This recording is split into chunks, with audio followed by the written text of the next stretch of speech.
Kuya, Oh, pwede mo ba ayusin yung motor ko? alin? Ito? Bakit? Eh, ang tagtag kasi na ito eh. Saan banda? Ito, dito. Sa unahan? Oo. Sige.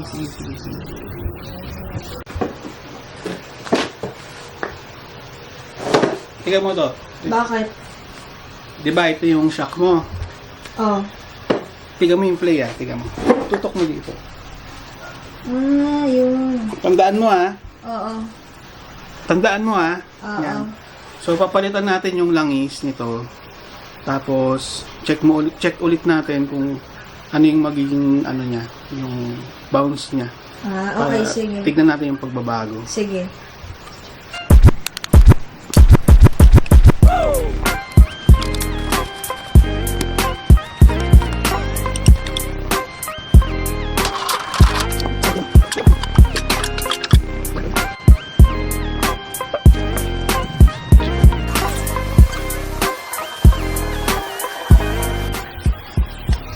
Ano yan? Ito? Mm-mm. Ito. Ayan. Ito. Tools pang tanggal ng ganito.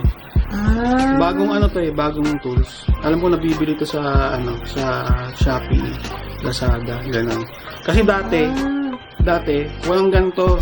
So ang ginagawa namin mano-mano. Wait lang, pakita ko sa iyo. Ito kasi itong part na to. Mahirap matanggal yan. Ipo-push mo siya pa ganyan. Yan, di ba? Tingnan mo. Dito, lapit ka dito. Di ba bumaba? Oo nga.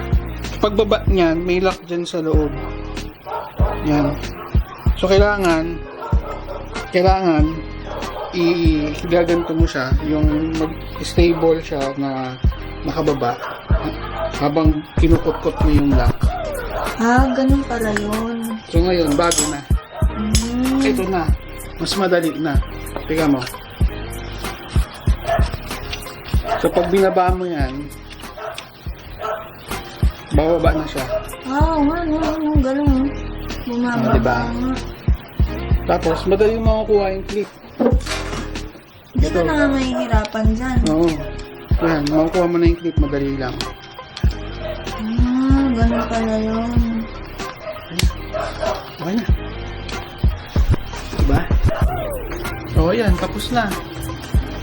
Check mo yung talbog. Sige na, patingin. Yun, ayos.